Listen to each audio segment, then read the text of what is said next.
Questions आप सभी का स्वागत है। स्टूडेंट्स, आप लोगों के एग्जाम को देखते हुए मैं लाया हूँ PCOS 183 का मोस्ट इंपोर्टेंट क्वेश्चन आंसर, जिसका टाइटल है व्यापार में कंप्यूटर का अनुप्रयोग। ठीक है, तो ये हम लोग इसका क्वेश्चन आंसर अभी करने वाले हैं। आपको कंप्लीट वीडियो देखना है, ध्यान से समझना है, और आपके एग्जाम में यहाँ से बहुत सारे क्वेश्चन देखेंगे। सो ध्यान से समझकर प्रिपरेशन करके आपको एग्जाम देने के लिए जाना है। आप चैनल में न्यू हो, चैनल को सब्सक्राइब नहीं करे हैं, चैनल को सब्सक्राइब कर लीजिए, बेल आइकन को दबा लीजिए। चलिए टाइम वेस्ट नहीं करते, स्टार्ट करते हैं। सो ये हमारा है students most important question answer.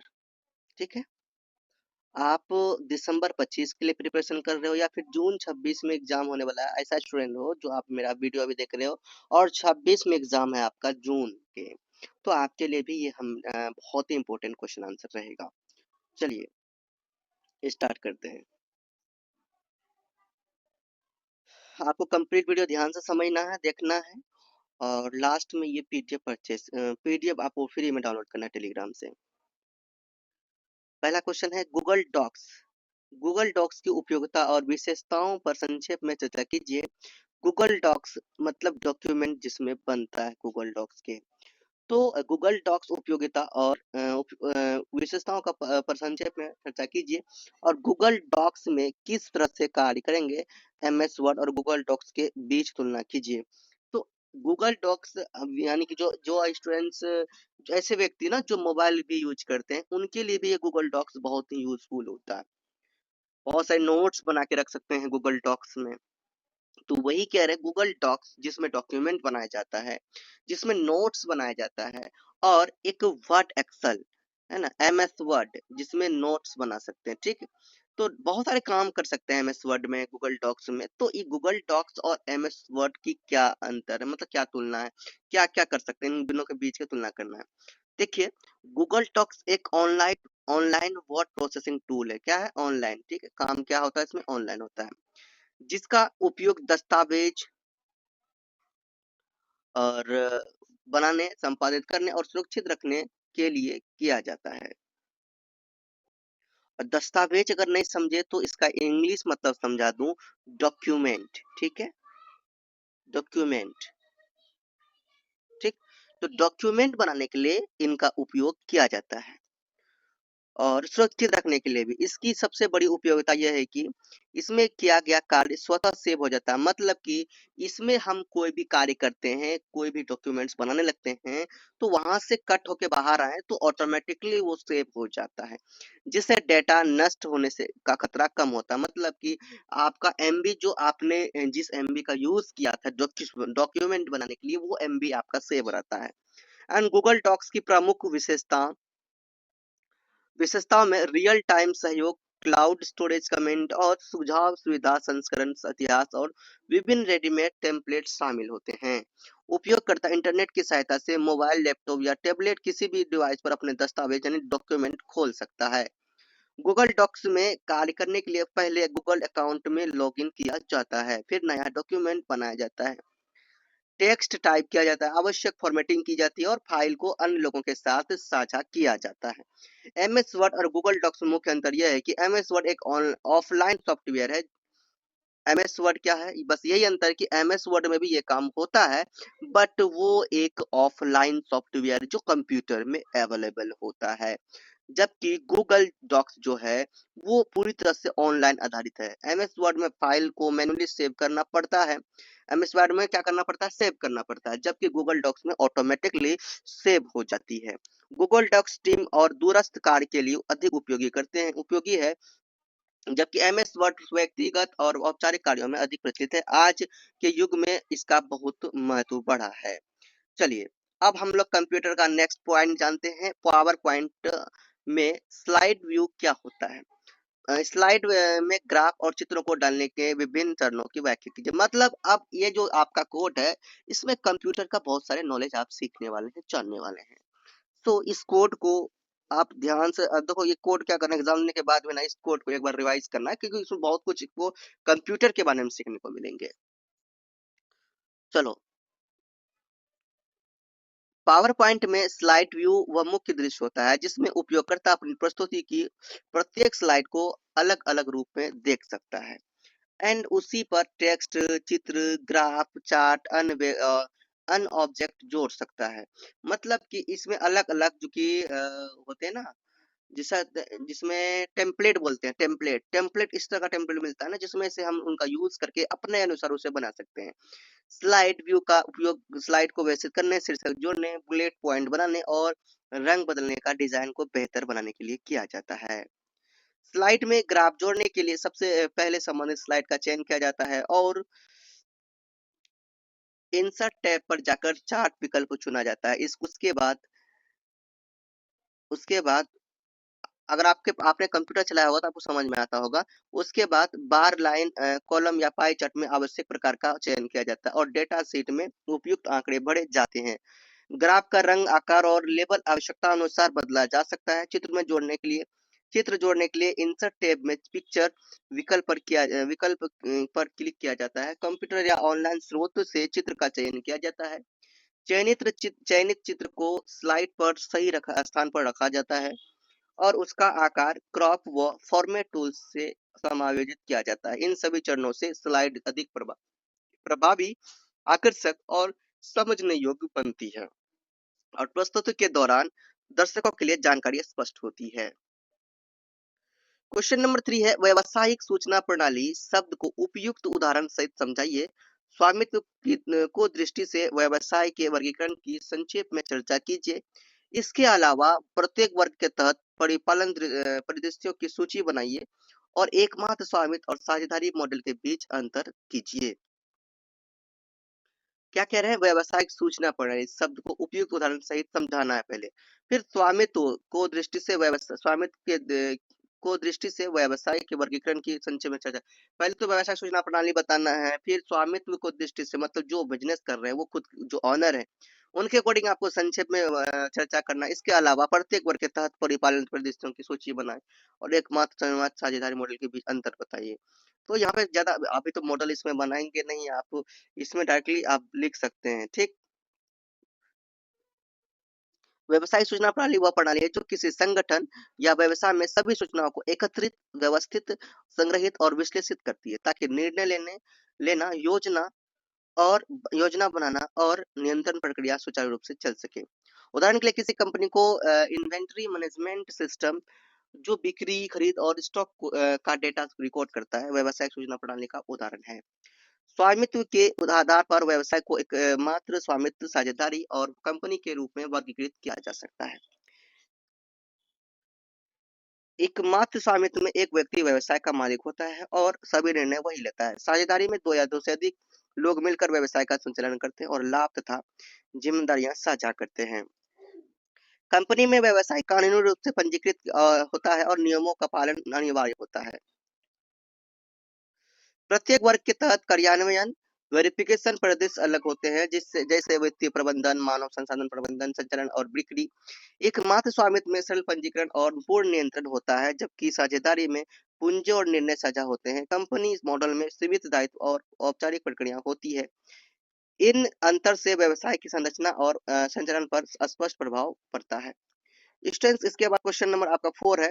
तो क्वेश्चन नंबर 4 देखने से पहले हम लोग इसका एक पैटर्न देख लेते हैं, क्वेश्चन पेपर देख लेते हैं जून 25 का, कि भाई किस तरह से क्वेश्चन पूछे गए थे और वही पैटर्न आपका दिसंबर 25 में अभी एग्जाम दे रहे हैं तो वही पैटर्न रहने वाला है आपका। जून 26 में दे रहे हैं तो आपका वही पैटर्न रहेगा। चलिए देखते हैं एक बार क्वेश्चन पेपर। स्टूडेंट्स, आपका यही कोड है BCOS183। ये आपका है क्वेश्चन पेपर जून 2025 का, व्यापार में कंप्यूटर का अनुप्रयोग। ओके, और बहुत सारे स्टूडेंट्स ऐसे होंगे जो अनुप्रयोग को नहीं समझेंगे क्या होता है। अनुप्रयोग मतलब होता है एप्लीकेशन, व्यापार में कंप्यूटर का एप्लीकेशन। ठीक, एंड ये जो एग्जाम आपका होगा स्टूडेंट्स, 3 घंटे का आपका एग्जाम होगा। अधिकतम जो मार्क्स इसमें मिलेंगे वो 100 मार्क्स आपको मिलेंगे। किन्हीं 5 प्रश्नों के उत्तर देने होंगे, सभी प्रश्नों के अंक समान है। मतलब कि अगर इसमें आपको दिए जा रहे हैं, अगर फर्स्ट नंबर क्वेश्चन में आपको 20 मार्क्स दिए जा रहे हैं तो सभी क्वेश्चन में 20 मार्क्स दिए जाएंगे। तो फर्स्ट क्वेश्चन में 2 क्वेश्चन आपका है, एक तो आपका ये हो गया ठीक, जो 10 मार्क्स के हैं, और दूसरा आपका है ये 2 क्वेश्चन मिलके 20 मार्क्स बनाते हैं। तो इस तरह से आपके क्वेश्चन पूछे जा रहे हैं। इसी प्रकार कुछ निम्नलिखित में कि अंतर बताना है, तो ये क्वेश्चन देखिए 4 गुना 5 है ना, तो 4 क्वेश्चन यहाँ पर बनाएंगे, आपको 5 नंबर मिलेगा, इनमें से जो भी आपको लग रहा है सही। ठीक, इसी प्रकार अब देखो 3 नंबर में आया, इनमें भी 2 क्वेश्चन रहेगा 10-10 मार्क्स के। फिर 4 नंबर आया, इसमें देखिए 10 नंबर, इसमें भी 2 क्वेश्चन रहेंगे 10-10 मार्क्स के। अब फिर 5 में भी है आपका, फिर वही 5 नंबर वाला क्वेश्चन, इसी प्रकार क्वेश्चन है आपके, देख सकते हो। ठीक, 7 नंबर में फिर आपका 2 10-10 मार्क्स वाले क्वेश्चन आए हैं। 8 नंबर में भी आपका वो 3-3 मार्क्स वाले क्वेश्चन है, मतलब कि आपके एग्जाम में जो क्वेश्चन पूछे जा रहे हैं, ती, 3 मार्क्स वाले, 5 मार्क्स वाले, 8 मार्क्स वाले, ठीक है, 10 मार्क्स वाले, इस तरह का क्वेश्चन पूछा जा रहा है, कोई 20 मार्क्स का नहीं पूछा गया है। तो मतलब कि पूछा गया है, जब एक क्वेश्चन है उसका अ नंबर और ब नंबर इस तरह से पूछा गया है, अगर 10-10 मार्क्स का देना हो, मतलब कि कोई एक क्वेश्चन में 20 नंबर नहीं दे रहा है, उसके अंदर में 2 क्वेश्चन छुपे हुए हैं। तो इस तरह से आपके एग्जाम में क्वेश्चन पूछे जाएंगे, तो ये क्वेश्चन पेपर आप लोग देख लो, किस तरह से क्वेश्चन पूछे जा रहे हैं। चलिए अब हम लोग देखते हैं, अपना मोस्ट इम्पोर्टेंट क्वेश्चन आंसर करते हैं। क्वेश्चन पेपर आपने देखा, आपको समझ में आया होगा कि किस तरह से क्वेश्चन पूछे जाते हैं। यानी कि ये जो क्वेश्चन आपको दिख रहा है, ये हमारा 10 मार्क्स का क्वेश्चन होगा वहां पे एग्जाम में। ठीक, तो क्वेश्चन नंबर 4 है, विभिन्न नीतिगत मुद्दों के आधार पर डेटा संरक्षण निर्देश डीपीडी और समान डेटा संरक्षण विनिमय विनियमन जीडीपीआर की तुलना कीजिए और वर्तमान डिजिटल युग में व्यावसायिक डेटा को सुरक्षित करने के चरणों की सूची बनाइए और चर्चा कीजिए। डेटा संरक्षण निर्देश और समान डेटा संरक्षण विनियमन दोनों कानून व्यक्तिगत डेटा की सुरक्षा सुनिश्चित करने के लिए बनाए गए हैं। डीपीडी यूरोपीय संघ का निर्देश था जो व्यक्तिगत डेटा के संग्रह और प्रसंस्करण के लिए नियम प्रदान करता था, जबकि जीडीपीआर इससे अधिक विस्तृत और कड़ा है। 2018 से सभी सदस्यों में लागू है। जीडीपीआर में डेटा सुरक्षा के लिए अधिक पारदर्शिता, सख्त सहमति, नियम और उपयोगकर्ता अधिकार शामिल है, जैसे डेटा एक्सेस, सुधार हटाने और डेटा पोर्टेबिलिटी। डीपीडी अपेक्षाकृत कम विस्तृत था और कुछ दिशा निर्देश प्रदान करना था। वर्तमान डिजिटल युग में व्यावसायिक डेटा की सुरक्षा के लिए कई चरण अपनाए जाते हैं। सबसे पहले डेटा को वर्गीकृत करना और संवेदनशील डेटा को की पहचान करना आवश्यक है। दूसरे चरण में डेटा एन्क्रिप्शन और मजबूत पासवर्ड नीतियों का पालन किया जाता है। तीसरे चरण में नियमित बैकअप और डेटा लॉगिंग सुनिश्चित की जाती है। चौथे चरण में कर्मचारियों को डेटा गोपनीयता और सुरक्षा के प्रशिक्षण दिए जाते हैं। पांचवें चरण में सुरक्षा उल्लंघनों की निगरानी और प्रतिक्रिया योजनाएं बनाई जाती है। इन चरणों के माध्यम से व्यवसाय का डेटा सुरक्षित रहता है और कानूनी नियमों का पालन होता है। अब देखिए क्वेश्चन नंबर आपके सामने ये आ गया है, क्वेश्चन नंबर 5।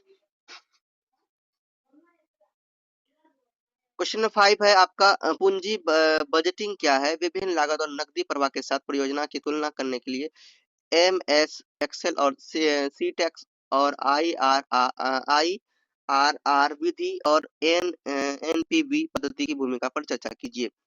उपयुक्त उदाहरण के साथ अपनी चर्चा का समर्थन कीजिए। पूंजी बजटिंग वह प्रक्रिया है जिसमें व्यवसाय अपने दीर्घकालिक निवेश और परियोजनाओं के लिए वित्तीय संसाधनों का उचित नियोजन करता है ताकि निवेश से प्राप्त लाभ अधिकतम हो। यह सुनिश्चित करता है निवेश धन को प्रभावी ढंग से उपयोग किया जा सके और व्यावसायिक जोखिम कम हो। पूंजी बजटिंग में परियोजनाओं की तुलना विभिन्न लागत और नकदी प्रवाह के आधार पर की जाती है। एमएस एक्सेल के सीटैक्स का उपयोग निवेश पर प्राप्त नकदी प्रवाह रिकॉर्ड रखने और गणना करने में किया जाता है। आईआरबीटी परियोजना की अनुमति रिटर्न दर निर्धारित करती है और यह पता लगाती है कि निवेश किस समय लाभकारी होगा।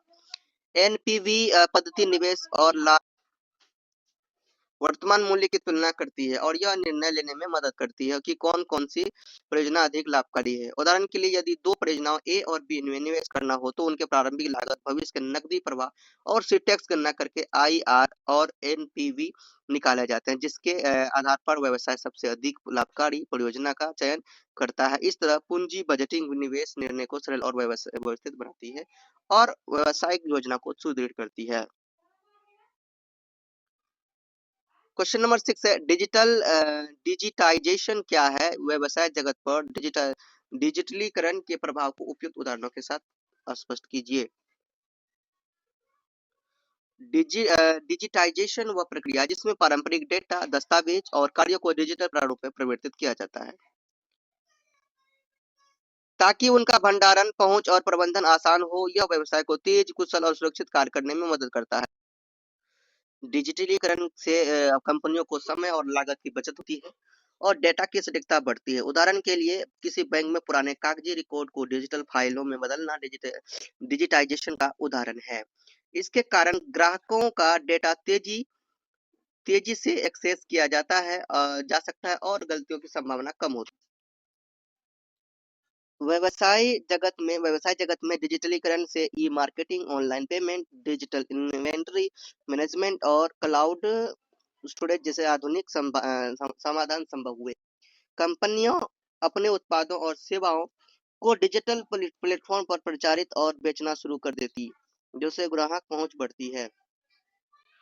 डिजिटलीकरण से निर्णय लेने की प्रक्रिया तेज होती है क्योंकि डेटा तुरंत उपलब्ध होता है और विश्लेषण के लिए तैयार रहता है। छोटे व्यवसाय भी डिजिटल टूल्स के माध्यम से अपने संचालन को बेहतर और व्यवस्थित बना सकते हैं। डिजिटल प्रौद्योगिकी के उपयोग से व्यवसाय लचीले, प्रतिस्पर्धात्मक और अधिक उत्तरदायी बनते हैं और वैश्विक बाजार में अपनी स्थिति मजबूत कर सकते हैं।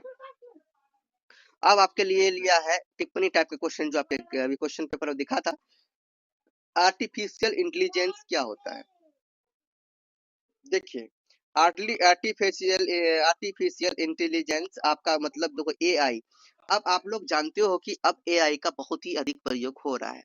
एआई का नाम से ही पता चलता है कि क्या है एआई। एआई के नाम से जान लेते हो, एआई में फोटो बनाते हैं, एआई से हम लोग कोई नोट्स बना सकते हैं, एआई से हम लोग वीडियो शूटिंग कर सकते हैं, एआई से फोटो एडिट कर सकते हैं। मतलब एआई से हम बहुत सारे वर्क कर सकते हैं इजिली।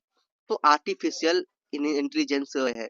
तो देखिए आप इसे समझिए, आर्टिफिशियल इंटेलिजेंस वो तकनीक है जो कंप्यूटर और मशीनों का मानव जैसी सोच, निर्णय और समस्या समाधान करने की क्षमता प्रदान करती है। इसका उद्देश्य मशीनों को बुद्धिमान बनाना है ताकि वे डेटा का विश्लेषण करके निर्णय ले सके, पैटर्न पहचान सके और जटिल समस्या का समाधान कर सके। बिजनेस में बिजनेस में एआई का उपयोग कई क्षेत्रों में किया जाता है। उदाहरण के लिए ग्राहक सेवा में चैट बॉक्स का उपयोग किया जाता है, ग्राहकों के सवालों के तुरंत जवाब देते हैं। ई कॉमर्स कंपनियां एआई का उपयोग ग्राहक की खरीदारी की आदतों और पसंद का विश्लेषण करने के लिए करती है ताकि व्यक्तिगत सुझाव दिए जा सके। वित्तीय संस्थान एआई का उपयोग धोखाधड़ी का पता लगाने और जोखिम का मूल्यांकन करने के लिए करते हैं। एआई मशीन लर्निंग और डीप लर्निंग तकनीकों के माध्यम से लगातार सीखती है और सुधारती है। इसके अलावा एआई रोबोटिक्स, स्वास्थ्य सेवा, ट्रांसपोर्ट और स्मार्ट होम सिस्टम में भी महत्वपूर्ण भूमिका निभाता है। एआई तकनीक से व्यवसाय तेज, कुशल और सटीक निर्णय ले सकते हैं। एआई का उपयोग व्यावसायिक प्रक्रिया को स्वचालित करता है, समय और लागत बचाता है और ग्राहकों की संतुष्टि बढ़ाता है। क्वेश्चन नंबर 8 आपके सामने है, फाइल प्रबंधन और मेमोरी प्रबंधन। फाइल प्रबंधन समझते हो, मेमोरी प्रबंधन समझते हो। फाइल जानते हो ना, कंप्यूटर में फाइल्स क्या होते हैं। और फाइल में बहुत सारे चीज को रख सकते हैं, जैसे फोटोज, वीडियोस, कोई इंपॉर्टेंट डॉक्यूमेंट्स, ये सब रख सकते हैं। मेमोरी प्रबंधन क्या है? मेमोरी जिसमें जिसमें हम लोग फाइल बनाते हैं, जिसमें वीडियोस को रखते हैं। चलिए इसको समझते हैं। फाइल प्रबंधन वह प्रणाली है जो कंप्यूटर में डेटा और फाइलों को संग्रहित, व्यवस्थित और एक्सेस करने में मदद करती है। इसका उद्देश्य होता है डेटा को सुरक्षित रखना, आसानी से ढूंढना और साझा करना। फाइल प्रबंधन के माध्यम से उपयोगकर्ता फोल्डर, डायरेक्टरी और सब फोल्डर बनाकर डेटा को श्रेणियों में व्यवस्थित कर सकते हैं। ठीक है, तो समझ में आ रहा है। इसमें फाइल नामकरण, बैकअप और अधिकार प्रबंधन शामिल होता है।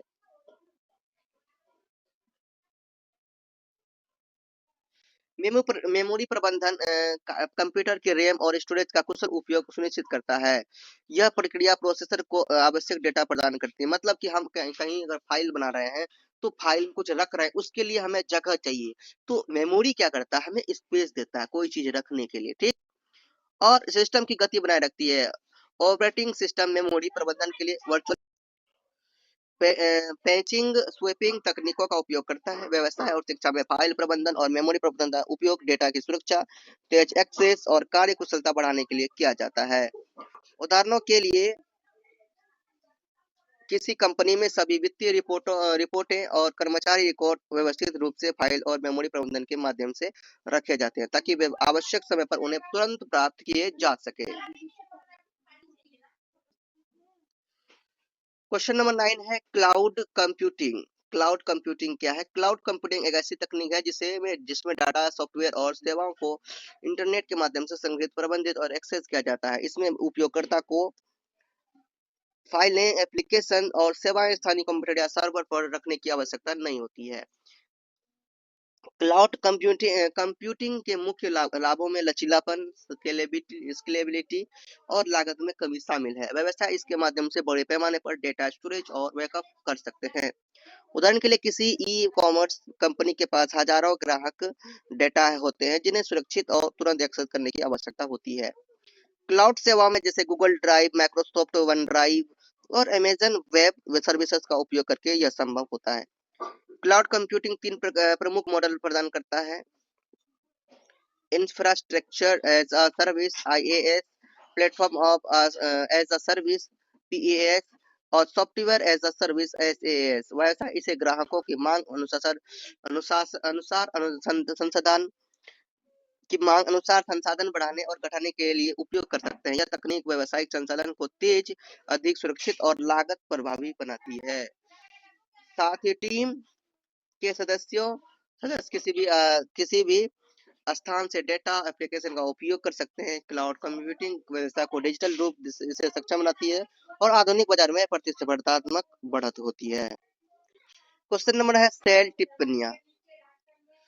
तो देखिए स्टूडेंट्स, थोड़ा मेरे पास टाइम की प्रॉब्लम है। अब आप लोग ना वीडियो को रोककर समझ सकते हैं, क्योंकि देखिए मैंने ऐसे इजी लैंग्वेज बनाया है ना जो आपको आसानी से समझ में आ जाएगा। पीडीएफ को अगर सही से पढ़ेंगे तो आसानी से आपको इजी लैंग्वेज में समझ में आएगा। इजी लैंग्वेज में बनाया गया है, तो आप क्या करें, ये पीडीएफ जाके भी टेलीग्राम से डाउनलोड कर लीजिए और इसे इजी लैंग्वेज में पढ़िए, आपको समझ में आने लगेगा। ठीक, टाइम की प्रॉब्लम है, ऐसे तो आप लोग जानते हो ट्रैकिंग क्या होता है, ये सब तो आप जानते ही होंगे, लेकिन आप लोग पढ़िए, समझिए इसके बारे में, डेटा सूचना क्या होता है। ठीक, रिलेशनल डेटाबेस मैनेजमेंट सिस्टम, अगला है ऑपरेटिंग सिस्टम।